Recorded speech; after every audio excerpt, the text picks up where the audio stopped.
கழுகை எடுத்து காலில் இருந்த சங்கிலியை அவிழ்த்து வெளியே விட்டான்.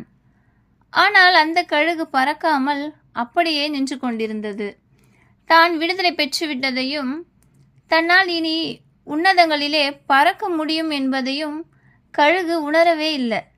சற்று நேரத்திற்கு பின்பு ஆகாயத்தில் ஏதோ ஒரு கழுகு பறப்பதைக் கண்டு இந்த கழுகும் தன்னை அறியாமல் செட்டைகளை அடித்து பறக்க ஆரம்பித்து விட்டது.